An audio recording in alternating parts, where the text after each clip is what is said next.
I'll be last speaker. And Sadie. No, not Sadie. Carol. Second speaker.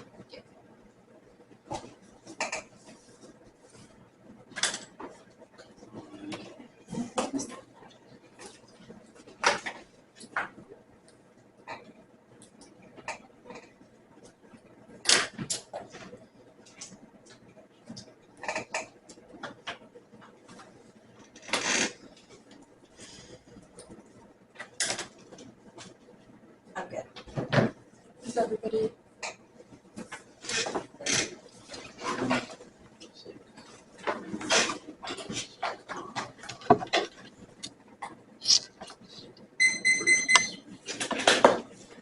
Okay.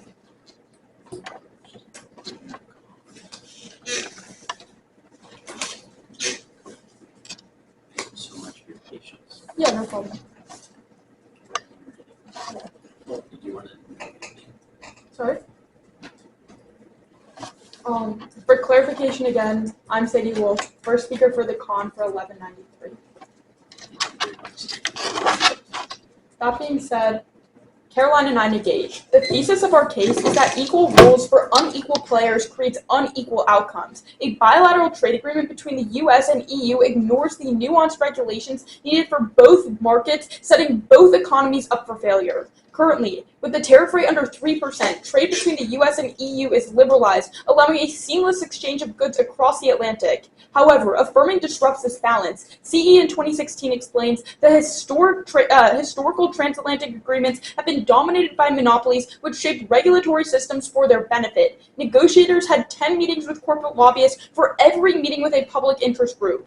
That being said, contention 1 is agriculture. Harmonizing trade between the US and EU would devastate European agriculture. Schley in 2016 contends that US farm goods will outprice European products significantly, eroding the European sector. Moreover, a trade agreement would eliminate critical EU food protections. FIF in 2016 finds that the mere threat of a trade agreement prompted EU countries to lift pesticide restrictions on US imports, bowing to pressures from US companies. Thus, Tree in 2016 quantifies that if EU food safety measures are lifted, US exports would increase by 33,000%.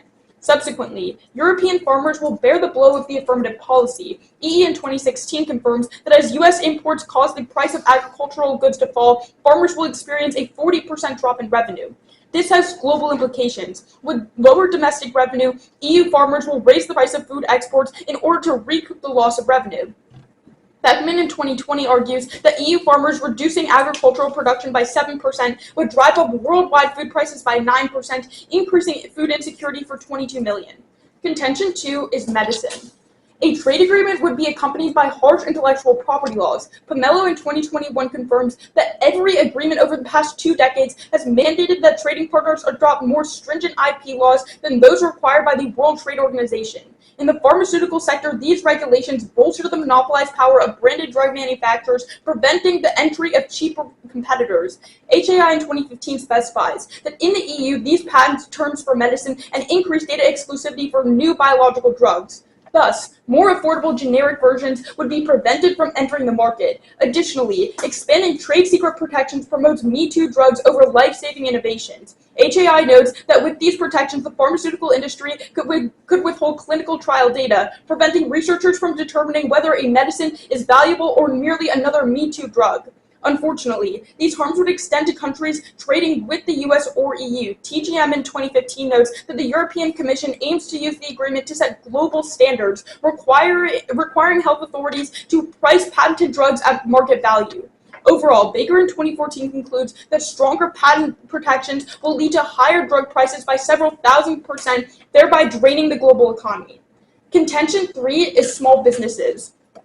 A trade agreement would allow monopolies to push US and EU small enterprises out of business. Kagan in 2020 explains that bilateral trade agreements distort markets, allowing large multinational corporations with significant capital to enter markets dominated by smaller players. Moreover, Dupre in 2016 indicates that a trade agreement would mean all benefits of international trade would come at the expense of intra-EU trade, which would drop by 41%. This disproportionately harms small enterprises, as only 0.7% of them export to the US. Historically, Hogan finds that with the North American Free Trade Agreement, big corporations' exports grew twice as fast as those of small businesses, and the U.S. ultimately lost 22% of its small-scale farmers. That's devastating, as OA finds that small businesses are crucial for the economy, creating 2/3 of jobs and accounting for 44% of overall U.S. economic activity. The EC adds that small enterprises represent 99% of all businesses in the EU, employing 100 million and accounting for over half of Europe's GDP. Thus, we proudly deviate. Can I just see one piece of evidence? It is on C2 that global standard, about global standards and setting the market value. That's on that. Oh, that's right. Once we do that, we'll be ready to start the case.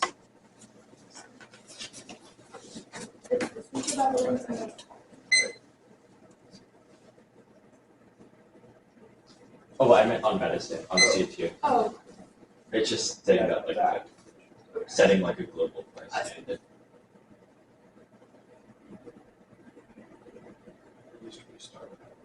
Yeah.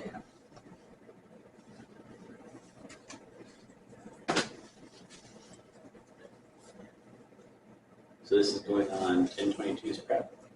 Yeah, once they pull up the Once they right pull evidence, it yeah. up, I'm gonna find it right here. Okay, please. All right, let's start now.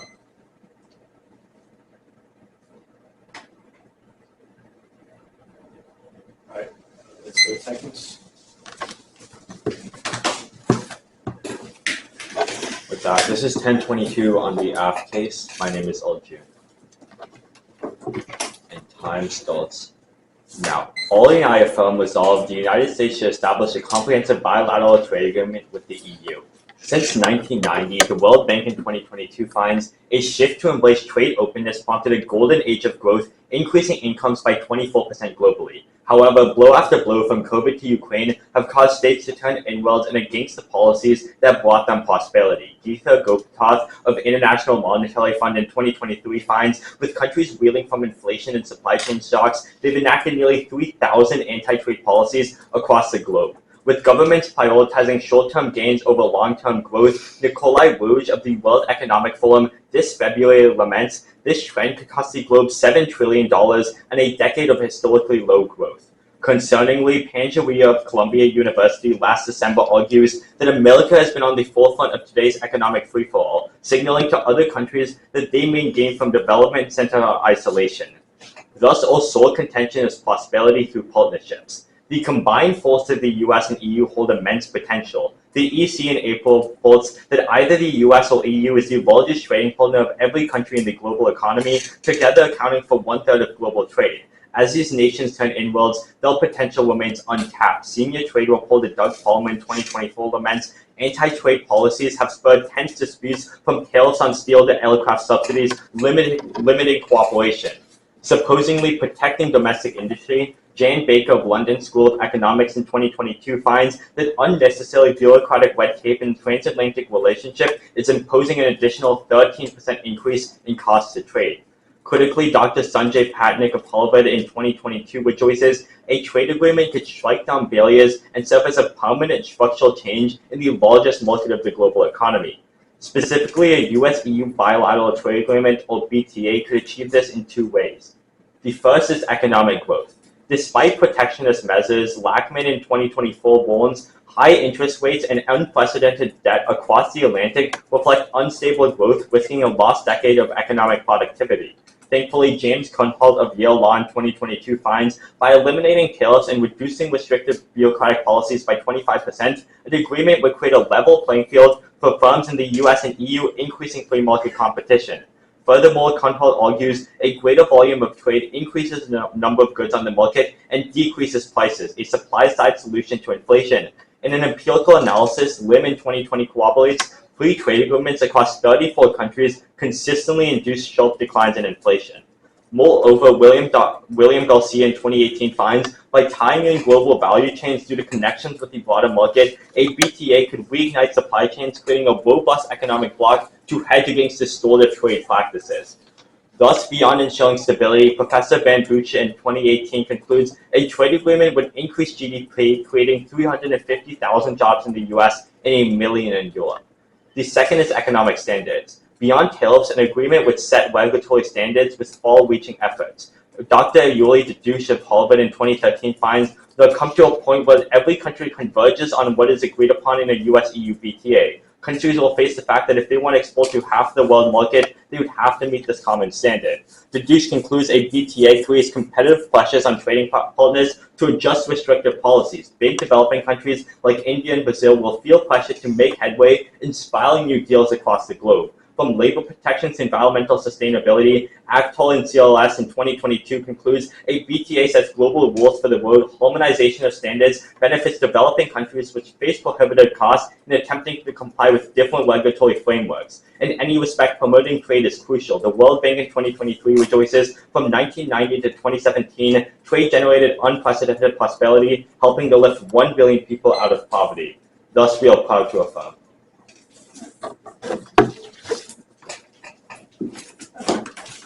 Are you ready? Yes. Let's talk about your second subpoint concerning modeling. Yep. Insofar as developing countries don't necessarily have the same regulatory capacity or economic necessity to develop the same trade barriers as the United States and Europe, how are we going to see this? How are you going to see this translate into developing countries' economies? That's not quite our argument. Our argument is right now they are imposing a lot of trade barriers and they're not making a lot of free trade agreements with the rest of the world. That's why countries like India and Brazil, despite having big industries and a lot of people, they aren't able to export to a lot of the world market. They aren't able to actually develop as countries. That's because they have so many tariffs, they have so many restrictions on their trade. And when the US makes a big free trade agreement like they haven't done before, that signals to the rest of the world to also try to do a similar thing, letting them also access a lot of the global That's kind of funny because economy. the two countries that you mentioned are actually some of the global superpowers' most important trading partners. Brazil is China's #1 transporter of beef, and we'd say that India is a major U.S. textile exporter, which means that even if we don't see these major bilateral trade agreements between the U.S. and Europe, these countries that you talked about are still key players in the global stage, especially when it comes to trade. But you can take a question. I would like to respond to that real quick because it sounds good in theory, but the Gopinath evidence is the only evidence read on this topic. It finds that just of last year, countries have imposed 3,000 more anti-trade policies. So sure, maybe before COVID, we did see Brazil doing a lot of trade. We did see India develop the economy. But right now, uniquely, a lot of these countries have turned inwards on themselves, and they aren't actually accessing this full potential that you talked about. That may be true, but if you actually look to the United States trade policy, that's not necessarily the case. Our evidence indicates that the trade between the United States and Europe is actually at a historic high, which is why our evidence indicates that tariffs are leveling at 3%, a historic low, which means we're seeing the increased trade of goods across the Atlantic more than ever before. So even if overall trade across the globe is declining, that's not necessarily the case for the US and Europe, which means that despite an increase in trade across the Atlantic and the globe is still facing all of these other trade barriers, it shows that just because the United States and Europe create a trade agreement does not mean we're solving for the issue writ large. But you can take a question. Sure. On your arguments, on the idea about big corporations, what is an example of a regulatory measure that a big corporation would impose on a country? Yes. Or on a free trade agreement? So there's a few. Our evidence from case indicates that historically when the United States was just threatening a trade agreement with Europe, it ultimately caused a lot of regulations concerning pesticides, which directly led to the EU agricultural market being harmed in the process. But secondly, our evidence also indicates that that big companies also lobby against smaller firms, which is why we see decreased interregional trade post-affirmative. We'll take a little bit of break. Start.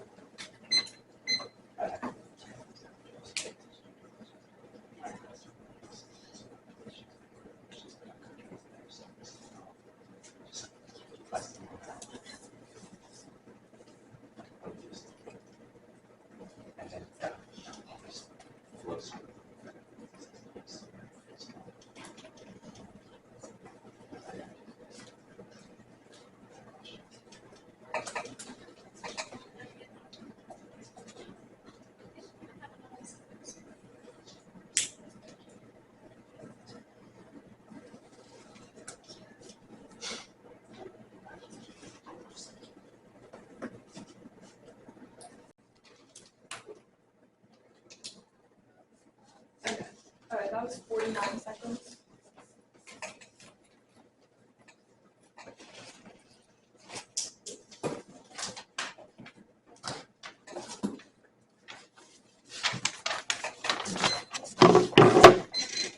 Okay. The order of my speech is just going to be a general overview and then responding to their specific arguments. Is everybody good to go? Alright, I'll start the time now.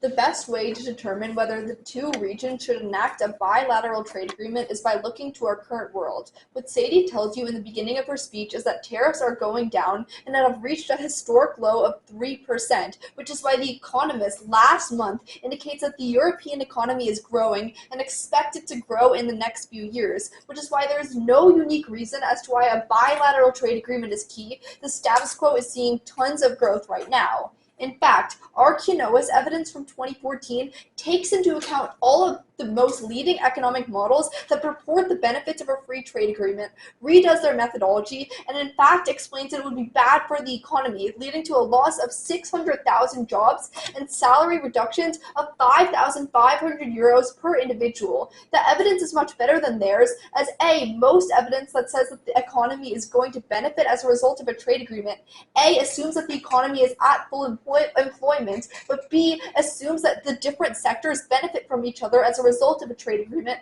which is idealistic and doesn't actually happen.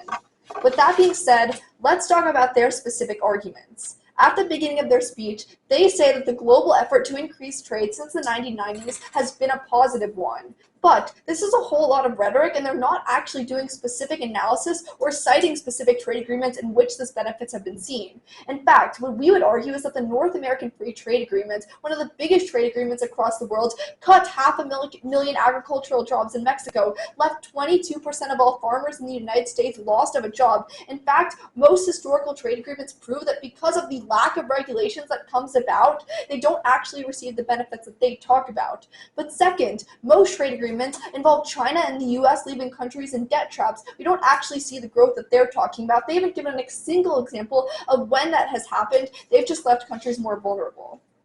Then they go into talking about their sole contention, which concerns prosperity through partnerships. But one, both the European Union economy and the United States economy are experiencing growth right now. We don't need a bilateral trade agreement to see this prosperity. But second, both economies are increasing trade between each other, so what more does a bilateral trade agreement even do? Their first warrant concerns economic growth, and this doesn't make a lot of sense either. They don't actually explain why any of their impacts come about, whether it's increasing inflationary measures or reducing supply chain shocks. They just assert these things to be true. The first problem with this argument is that it doesn't actually analyze who is getting the economic growth that they talk about. And what Rapunzel in 2024 indicates is that after 35 years of free trade agreements with the United States, most of the economic benefits have been to large multinational corporations, leaving people in poverty and the most needy out from actually receiving this growth. But second of all, they assert that we need to create a level playing field between the two countries, but don't actually warrant as to why that is beneficial in terms of their impacts. We just say it leads to trade diversion with intra-European trade, where our evidence says that trade would decline by 41% as a result of more international trade, meaning none of the benefits of trade actually exist. It's just a shift in what the trade is looking like. With that being said, their second warrant concerns other countries getting access to these benefits. But we'd say this doesn't make a lot of sense. If the European Union is trading more with the US, they're more or less likely to trade with the developing countries that they talk about, which is why the ECPI indicates that actually third world developing countries would see a decline in global income by 7.4%. But second of all, they assume that we can harmonize regulations and get rid of bureaucratic red tape. But Red Eye in 2024 indicates is that actually, in an effort to assure that all these regulations are standardized, it creates more bureaucratic problems and historically not increased trade with other countries. But third, there's no warrant as to why these regulations being adopted by countries across the world would actually be good. We'd say they have nuanced markets and different regulatory capacities, meaning they shouldn't just take other countries' ones. Oh, can I just see one thing? Yeah. It's just like the US and EU are increasing trade with each other. Okay.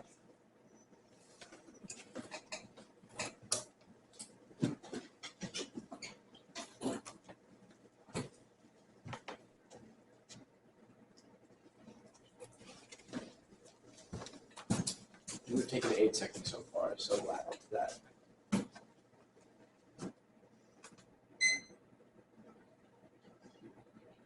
Okay. And that was 4 more seconds. 12 total so far.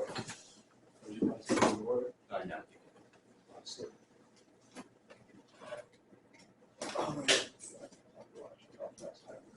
Alright. So 12 seconds per half use total, and if everyone's ready, I'll start by defending my case, then responding to my opponent's case. Alright. If everyone is ready, then my time starts now. My opponents ask you to look at the current world, but they themselves miss the big picture. They just talk about tariffs and US-EU trade, but they have considered the fact that there have been over 3,000 anti-trade policies enacted around the world because the US is turning towards isolationism following shocks from COVID to Ukraine, which is causing policies to turn against the growth that pulled 1 billion people out of poverty between 1990 and 2017. They just say tariffs are down, but one, our burn evidence from 2016 finds 80% of the gains from trade from a BTA would be from non-tariff barriers. But more importantly, they have conceded the fact that the growth we are seeing now is not sustainable. Specifically, they conceded the Rouge evidence that finds that we are positioned for a decade of historically low growth and 7% loss of the global GDP because countries are turning against each other. They just say 600,000 jobs are lost. But Ericsson 2015 finds that their study chooses a model that no trade economist, regardless what school of thought they come from, has ever used to make estimates of trade. They overblow its value. But next, they say we just make rhetoric arguments. But remember, that our argument is bigger than just free trade agreements. It's about wholesale liberalization. By reducing tariffs and reducing barriers to trade and increasing reducing domestic subsidies to have a true free market, our evidence finds we can achieve the same growth that pulled 1 billion people out of poverty, a historically proven solution. They just say we lack regulation, which I'll address on their case, and they say there are debt traps, which is not warranted at all. But on our specific arguments, firstly, they say there's growth now, but again, they just broadly assert this is the case. They have considered the Lockman and Sorge evidence from both this year that finds because there's historically high debt on both sides of the Atlantic, the growth we are seeing now is not sustainable. Next, on our argument about economic growth, both their responses about corporations and intra-EU trade are arguments they make in their case, so I'll address it there. Finally, on standards, firstly, they say there's diversion, but they have conceded both the Garcia and Akhtar evidence that by tying in global value chains and also having regulatory harmonization, developing countries actually see increased market access to the global economy, which is why, per the Huddle evidence in 2016, in the worst case scenario, developing countries see a 0.5% decrease in growth amid a 3 to 4% increase in growth from a BTA. But next, they say there are bureaucratic problems. But remember, this is exactly what we're talking about. There are redundant regulations right now, like licensing requirements and duplicative fees, that when you remove makes trade easier, not just in the US, but through the signaling argument per the Panegyria evidence around the world. Finally, they say there are nuanced markets, but remember, all these markets are interconnected and trade can shift around. With that being said, go to their case. On the thesis of their case, remember that there's always going to be inequality, but true free trade is a step in the right direction and the only proven solution to any of the issues we talk about in this round. They say there's corporate influence, but remember, Biden has specifically been notoriously anti-corporation. Visuti 23 finds the administration has embraced a worker-centered trade policy focused on raising foreign standards to level the playing field for U.S. workers. That's why Kearns in 2021 finds, through collaboration, FTAs with Panama, Peru, Colombia, Korea, Mexico, and Canada have been modified to strengthen labor and environmental provisions and keep American businesses competitive. It's a proven fact. On agriculture, their evidence just says that the EU corporations are bowing to the U.S. in the status quo, which means there's no difference. Next, Farm Europe in 2015 writes that although reactions to a trade deal have been cautious, it actually just embraces comparative advantage. The EU focuses on sectors like dairy or sugar that they're better at, where the U.S. focuses on agricultural sectors they're better at. But finally, their impact makes no sense. They say the EU will jack up prices, but that just means developing countries will buy from the cheaper U.S. Finally, on medicine, the EFPIA in 2015 finds because healthcare systems in the EU are generally public and the American system is private, price itself is not included in trade agreement negotiations. But second, Wiseman in 2019 wrote, revised trade deals that set clear regulations on the pharma industry are happening more so in the status quo. And referred to their evidence, it just says if we enacted those, it just says if we had pharma, not actually if we would. Finally, on small businesses, you can turn the argument against them. Offred in 2015 explains that current barriers to trade like inspections, compliance, or intellectual property hit small businesses more than large corporations because they're proportionally more expensive. That means a trade agreement would help small businesses more than large corporations. Thank you, and affirm. We're just going to take a few seconds.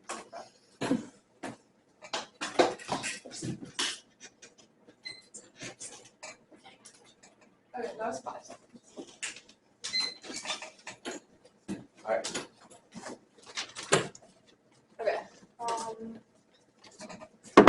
Take this question whenever you're ready. Okay, I'll start time now.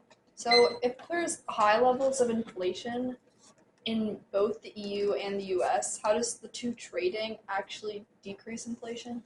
Yeah, so what our evidence finds is regardless of the state of inflation right now, simply by having a greater volume of trade and more like free market competition, but also just more products on the market, increased supply, that causes prices to go down. But you have never read a warrant or piece of evidence as to why That's the there's more Conrad free evidence. market competition post the trade agreement. Our evidence says it actually allows big Yeah. corporations So, and monopolies to take over clarify in the what- long term. So to clarify what the Conrad evidence finds is simply by reducing barriers to trade, it's easier for EU firms to compete and export to the US. It's easier for US firms to export to the EU, which increases free market cooperation, has more products on the market, and decreases prices. But can I take a question? Awesome. So let's talk about this argument about agriculture. Yeah. So you tell me that as a result of American firms coming into the EU and selling lower priced goods, European farms will sell higher priced goods to the rest of the world. Yeah. Why would the rest of the world accept these higher prices if they can just get cheaper goods from America? So first of all, our argument is that the cheaper goods are only cheaper for a certain amount of time from America. We say they're cheaper in the short term because then they can displace European products. But in the long term, when they have the monopolized industry in their hands, then they can jack up Wait, prices when they have Why no one can't to they do compete that right with. now? Because we there's already not a exported- trade agreement, and Wait, so we they already haven't. export a lot of agriculture to EU. Why can we Not undercut their necess- prices in the status Yeah, quo? so our evidence says that the only way to see the massive increase in exports, in fact, we read 33,000% of an increase, would be if we got rid of the regulations that only support certain EU products that exist right now. Can I get a question? Sure. So, on your argument about global standards, so if we prove that the standards outlined by the trade agreement would be a bad thing, isn't it even worse of a thing if Well, other countries adopt the same I'd argue ones? that worst case scenario, standards get marginally worse. Maybe they take the worst of the US or the worst of the EU. But in either case, it's still better than the standards of the vast majority of the world when it comes to labor and environmental protections. And moreover, regardless of what the standards are, what the ACTOR evidence sides is because they're harmonized or on the same page, it makes it easier for developing countries to enter the global market because they can trade because they only have to comply with one set of standards instead of two with the US Yeah, and EU. But we'd say, regardless of the amount of standards they're complying with right now, the trade agreement would just discourage trade with these developing countries in the first place. Because if the US or the EU is getting a product from each other, there's less Right, of an incentive but- to get it, which is why the only comparative on the question says it would decrease global And so income by 7.4%. The argument you make there is that trade doesn't occur in a vacuum. It's not like we just make a car and send it to Europe. Whenever we make a car, we get the parts from different countries. For example, we get the tires from Mexico or maybe the paint for Colombia, which means increased trade with the US also ties in other countries and increases economic growth around the world. Not necessarily if we can just get all those products from the US. We're gonna run some prep time starting.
Okay, that was 111.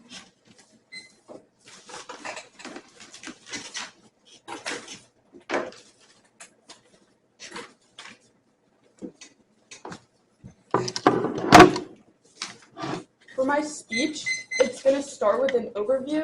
It'll be moving on to our case and then moving on to my opponent's case with weighing in between. Is everybody ready? Caroline frames her ballot perfectly in her last speech. She indicates the best way to frame your view is to look to the status quo. Right now, tariffs are at a historic low at just 3%, and we're seeing increased trade between the US and EU at a historic level, which means they don't indicate a specific reason why we need a bilateral trade agreement in order to see the flow of goods across the Atlantic. They just say that we need it for liberalization with A, without giving a warrant. But second of all, we would say that we don't need to see a bilateral trade agreement to see the economic benefits that they talk about, given that the US and EU economy are currently projected to increase into 2024. And despite all of the economic policies that have gone between both of the countries, trade is still low, which means that just because you enforce a bilateral trade agreement does not mean that other countries will follow suit, given that we're seeing increased economic policy right now. That being said, let's talk about our argument concerning small businesses. A trade agreement between the US and EU would devastate small businesses, as it would place a heavier emphasis on large corporations, as they will dominate the industry. This is historically proven, especially in the EU, because when we focus heavily on international trade, it ultimately trades off with intra-regional trade, decreasing it by 41%. This disproportionately harms small businesses, as only 0.7% of them are integrated into the global market. This has tremendous economic impacts. Historically, with other trade agreements like NAFTA, for example, it's caused 22% of small-scale farmers to go out of business. But more than that, we'd say that when we impact small businesses, it ultimately harms both countries because A, 44% of overall U.S. economic activity is dedicated to small businesses. But more than that, 99% of EU businesses are small businesses, and they employ 100 million people and account for half of the GDP. They just say that these barriers are going to hit small businesses, are going to help small businesses, but they miss the nuance of our argument. Our argument is saying that small businesses are integrated into the global economy. They don't have access to the global market, which means they're going to be disproportionately harmed, and big businesses are going to dominate. This argument serves as a prior question to their case, because remember, when the EU and US economies are harmed, it ultimately prevents them from actually propelling them into the future and seeing the economic benefits that they talk about, both in the US and abroad as well. But more than that, the way you can break the clash is on time frame, because small businesses propel the US and European economies at past recessions and allow for economic resilience. So just because there's economic downturns here and there, it's best to preserve small businesses to ensure the economy stays afloat into the future. That being said, let's move on to my opponent's arguments. First, on their argument concerning prosperity, remember that in past trade agreements like NAFTA, 500,000 jobs were lost in Mexico as a direct result of the trade agreement, which means we're probably not going to see these significant economic benefits that they talk about. But moreover, they don't give a warrant as to why we need a trade agreement in order to see the benefits insofar as both economies are staying strong. On their second sub-point about regulations, remember that it's empirically proven that if Europe and the United States are trading with one another, it diverges from other powers, leading to decreasing the global income by 7.4%. Thank you. All right, we're taking 12 seconds of prep so far, so that leaves us 2:48. If that's cool with everyone, we'll run some of that starting now. All right.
And that was just 3 seconds, so.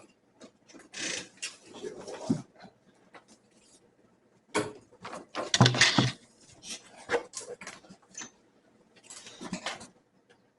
A little off time roadmap. I'm just going to be going about all case and then del case. Stalling. Now, they say to look at the big picture, but all they look at is the EU and the US. They just say trade is increasing between the EU and the US, tails so low. We're actually looking at the big picture of the globe. All evidence finds that across the globe, 3,000 anti-trade policies have been implemented. That's why we see less growth overall. Although evidence isolates that the next decade will be the lowest growth we've historically seen. So how do we solve this problem? All open hard evidence finds that the best way to solve this problem is to signal to the rest of the world that free trade is still an option. They're going to come up and argue that we are signaling that by increasing trade with the EU. But all they show you is a Google search saying that in the last year we saw increased trade. All evidence finds in the big picture past the last 30 years, right now we're enacting more anti-trade policies, we're turning inwards and we're signaling to the rest of the world to also cut themselves off. With that, will the best impact into the global world. They might be solving problems in the EU and the US, but the best way to get sustainable growth for countries to actually be able to develop and make decisions for themselves is through affirming. But with that, go to all main argument on economic standards. They just say that trading diverts attention away from developing countries, but they ignore 2 pieces of evidence. First, the Garcia evidence. It finds that when the US and EU do more trade, we actually do more trade with the developing world. The warrant is 100% conceded. Trade does not happen in a vacuum. When you want to export more materials to the EU, we buy more from the developing world. Remember the analogy my partner said, when you want to sell a car to Germany, we buy tires, we buy paint from the developing world, which is why we see a boost in their GDP. But not just that, all harmonization warrant goes conceded. It finds that when we have the same regulatory standards as the EU, it makes it a lot easier for the developing world to access the market. Now instead of aligning with like 20 different regulations, there's one global chain that they could get themselves into and be able to trade with. With that going to be weighing. They say that they'll apply a question to us by affecting economies, but remember, our case is bigger than economics. It signals to the rest of the world to actually build their own economies, actually engage in these supply chains. They say time frame, but we also build economic resilience. The only reason supply chain shocks and COVID hurt so much in the past is because developing countries didn't have industries. They didn't have free trade. They literally didn't have like things. They didn't have like an economy to fall back onto. But go to their case. The current evidence is so mishandled, it loses them the round. Remember, sure, maybe in the past, bilateral trade agreements were made to support big corporations, but going into the future, all validity evidence finds that Biden is centered against promoting small businesses. That's why the current evidence finds that we've literally gone into past free trade agreements and revised provisions to make them more competitive and to stop big corporations from being the only beneficiaries. That's why when we see this new free trade agreement, it's also going to be supporting small businesses, specifically because it's going to allow them to access the global market. Remember, right now, multinational corporations could export to the rest of the world even if there's high tails. Things like Amazon, Facebook, they don't care if there's bureaucratic red tape, but the only way to let small businesses access the world market is through affirming. Okay. Are you guys ready for cross? Yeah, I'm good. Whatever y'all are. Yeah, I'll take questions. Starting time now. So if the EU has a product it needs and it can get like every single part of that product from the US, then why does it also need to trade with developing countries? What product can the EU get literally everything from the US? Literally everything. No. We talk about agriculture, medicine. It goes a lot deeper than that. All evidence, or like all arguments, are going to be like for the last century, we've been importing things like tires from Colombia. Sure, they might be Yeah, 1% without a cheaper. bilateral trade No, but sure, they might be 3% cheaper now to buy from the EU. But since the infrastructure is in place, we have all our shipping vessels. We have so many licenses. There's so many reasons why we keep trading with Colombia. And at the point where we're going to be exporting more cars to Germany, it's so much easier to just keep on importing more tires from Colombia. In either respect, I think the best analogy I saw when I was researching this is that trade is like an assembly line. It's not just we create one product and send it elsewhere. There are global value chains that are integrated. Yeah, that's what the current world looks like. But again, if the EU is putting all its eggs in one basket with the US, which makes sense because the US has cheaper products, so a bilateral trade agreement would probably just divert all of this trade to the US.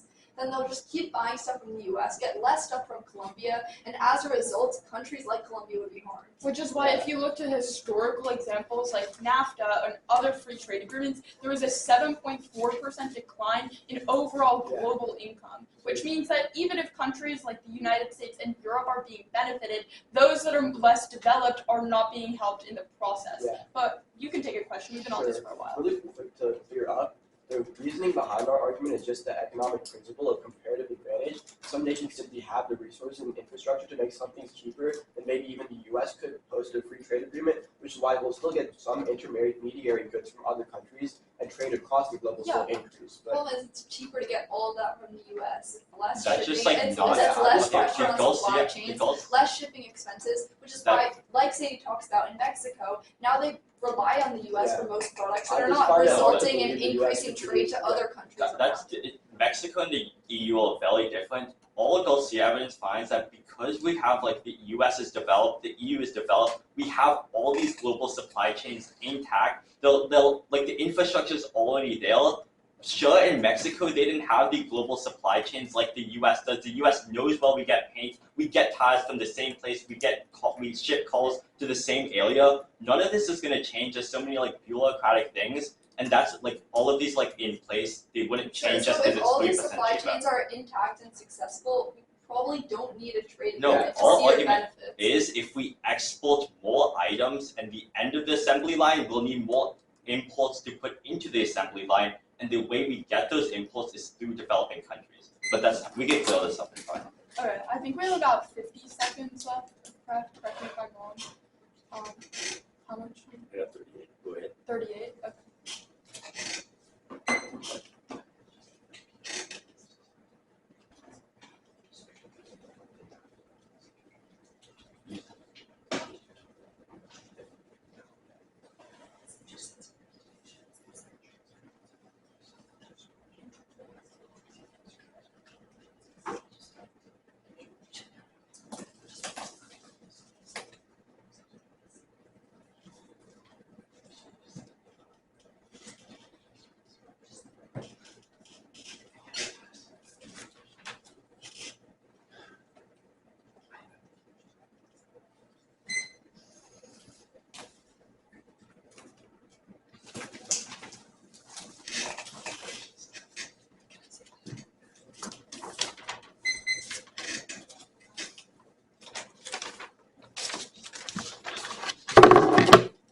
Alright, it's gonna be my argument about small businesses and then their arguments.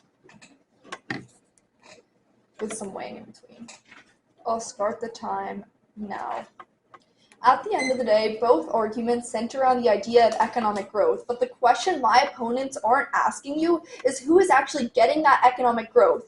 Our only evidence that does the comparative, and they don't provide one, is the Rotanza one, which indicates that after 35 years of free trade agreements, all of the economic benefits that they talk about go to multinational corporations, and those in poverty, those who actually need them, never get access. It's instead big companies and corporate lobbyists, whether it's in developing countries, in the US or in the EU, that's who gets the economic growth when you affirm at the expense of our argument concerning small businesses. It's pretty simple. We have indicated that large multinational companies take the place of small businesses in the EU, and they have conceded in their last speech that as a result of affirming, you see a decrease in intra-European trade by 41%, which means that small businesses that rely on this trade don't have exports to their markets, resulting in their closure, harming the European economy by 44% and the US economy by half because small businesses make up all of that GDP. Their only response is just that there's going to be revised provisions that make these small businesses competitive. But one, what do these revised small provisions look like? Two, this isn't historically proven, or trade agreements like NAFTA have led to a decrease in farmers in the U.S., cut 500,000 agricultural jobs in the U.S., decrease small businesses. They don't specify what these provisions look like, and because 95% of these provisions are made by corporate lobbyists, they probably won't help small businesses. Regarding their arguments about harming regulations and increasing global trade, what they are missing is that the trade that they talked about, looking like an assembly line, is what our current globe looks like, where we are seeing trade between the US, trade between the EU, despite all of these anti-trade policies that they talked about, increasing trade between developing countries as well. But if the European Union can buy all of its products from the United States, and these products tend to be cheaper than ones from Colombia, for example, then it will do so, which is why our evidence and the only comparative says that global incomes will decline by 7.4%. It's a clean ballot for the negative. 3 seconds, so I'll begin that now. Alright, that's 3 seconds. Alright. Alright. I think I'll start on the AF case, then I'll just AF case, net case, and the comparative in between. And if everyone's ready, my time starts now. As far as the uniqueness picture in this round goes, my opponents make a big mistake when they let up on the big picture. They have conceded the fact that as a result of 3,000 anti-trade policies around the world, we are positioned for a decade of historically low growth and a 7% loss in global GDP. My opponent's only response to this argument is specific domestic policies like loss of intra-EU trade. They have conceded the fact that by signaling to the rest of the world the values of free trade with a BTA, we're able to bring a return to the liberalization that lifted 1 billion people out of poverty, which is a 100% conceded argument and by far the easiest place to sign your ballot. But second, you can look to our argument about standards, specifically the link about harmonization. Regardless about the debate about supply chains and assembly lines, they have conceded the ACTAR evidence that as a result of regulatory harmonization, i.e. the US and EU being on the same standards, it decreases the barriers of entry for developing countries to access the global markets and allows them to access half the world economy more easily, which increases trade and helps build millions out of poverty. Their only response is that we don't do the comparative, that 7.4% decrease in incomes. Remember, their evidence is about NAFTA. The US and EU is the biggest trading partner of every country in the world, and by having their standards on the same plane, an argument my opponents have conceded, we increase access to trade for the world at large, which solves the issues we're seeing now as far as anti-trade policies go. But with that being said, go to my opponent's case. They're not winning it insofar as they conceded the thesis of their case in their summary. Specifically, they conceded the Kearns evidence that Biden is notoriously anti-corporation, which is why he's revised dozens of free trade agreements we have right now to include increased protections for both workers and businesses, which solves their argument on intra-EU trade because corporations won't distort the policies in the first place. This argument is also 100% unanswered in their summary. In their final focus, they just say what provisions to prevent things like overcapacity or dumping that disproportionately hurt small businesses. They say we don't have history. Yes, we do. The Kearns evidence finds we provide trade deals with Panama, Peru, Colombia, all to include increased protections for workers. We do the same thing under the EU insofar as it's the same administration. For all these reasons, we affirm. Thank you. Great round. Stay around, y'all. Thank you both for judging. Good round.